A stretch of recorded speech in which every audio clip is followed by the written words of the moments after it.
सोचिए, एक आदमी है, सरकारी नौकरी करता है, घर की सारी जवाबदारियां उस पर हैं, जेब में पैसे कम हैं और फिर भी वो तानाशाह सरकार के सामने झुकता नहीं है और उसको चुनौती दे देता है।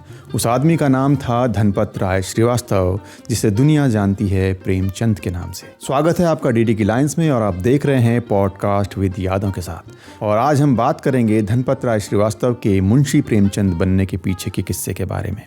19वीं सदी का भारत है, देश गुलामी की जंजीरों में जकड़ा हुआ है। धनपत राय श्रीवास्तव उस वक्त के ब्रिटिश सरकार के सरकारी शिक्षा विभाग में अध्यापक का कार्य कर रहे थे। धनपत राय की नौकरी छोटी थी, तनख्वाह सीमित थी, लेकिन इरादे बड़े थे। वे दिन में स्कूल में बच्चों को पढ़ाते और शाम को खुद समाज को पढ़ने की कोशिश करते और उनको कहानियों में ढालते। 1908 में धनपत राय ने एक किताब लिखी। किताब का नाम रखा सोझे वतन। ये कहानियों का संग्रह था, लेकिन ये कहानियां नहीं, ये बगावत थी। इन कहानियों में थी देशभक्ति, शोषण के खिलाफ आवाज़ और आज़ादी की अनेक चिंगारियां। ब्रिटिश सरकार ने किताब पढ़ी और डर गई। नतीजा, ब्रिटिश सरकार ने किताब जब्त कर ली, सारी प्रतियां जला दी गई। अगले दिन धनपत राय को सरकारी दफ्तर में तलब कर लिया गया। एक गोरे अंग्रेज ने साफ साफ शब्दों में कह दिया, अगर आगे ऐसे ही लिखा तो सरकारी नौकरी छोड़नी पड़ेगी। ये कोई मामूली धमकी नहीं थी। नौकरी जाती तो घर कैसे चलता, परिवार कैसे पलता। आर्थिक स्थिति से जूझ रहे धनपत राय के कदमों तले तो ज़मीन ही खिसक गई, लेकिन उन्होंने अब लिखना नहीं छोड़ा। धनपत राय ने एक चाल चली और अपना नाम ही बदल दिया। अब वे लिखने लगे प्रेमचंद के नाम से। नाम बदला, लेकिन सोच अब भी वही रही। वे देशभक्ति की कहानियाँ लिखते रहे।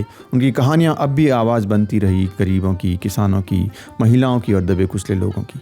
उनका शोषण के खिलाफ लिखना जारी रहा। सरकार धोखा खा गई और इस तरह समाज को अपना लेखक मिल गया। प्रेमचंद कई सालों तक नौकरी भी करते रहे और लिखते भी रहे। वे प्राइमरी टीचर से हेडमास्टर बने और आगे चलकर स्कूल इंस्पेक्टर तक पहुंचे। अब 1921 का साल आया और महात्मा गांधी ने असहयोग आंदोलन का आह्वान कर दिया। देशवासियों से कहा गया कि सरकारी नौकरी छोड़ो, सरकारी चीज़ों का त्याग करो। बहुत से लोग डरे, लेकिन प्रेमचंद नहीं। उन्होंने तुरंत इस्तीफा दिया और सरकारी नौकरी छोड़ दी। नौकरी छूटी तो आर्थिक मुश्किलें बढ़ती गई। बीमारी, आर्थिक तंगी और अकेलेपन ने प्रेमचंद को चारों ओर से घेर लिया, लेकिन प्रेमचंद ने समाज के आगे कलम को नहीं झुकाया। वे लिखते गए और फिर साहित्य जगत का स्वर्णकाल आया। जी हाँ, 1921 के बाद उन्होंने लिखा कर्मभूमि, रंगभूमि, निर्मला, फिर गबन और फिर वो उपन्यास जो इतिहास बन गया, गोदान। सबसे ज़्यादा पढ़े जाने वाला ये गोदान। प्रेमचंद हमें सिखाते हैं कि सरकार किताबें जब्त कर सकती हैं, लेकिन आपके विचार नहीं। इस कहानी से दो लाइनें निकल के आती हैं कि धनपत राय ने नौकरी छोड़ी और प्रेमचंद ने इतिहास बदला। जी हाँ, ये कहानी हमें सिखाती है कि अपने सपनों की उड़ानों को पंख दें। जिस काम में आपका मन लगता है, जो काम आप करना चाहते हैं, उस काम को ज़रूर करें।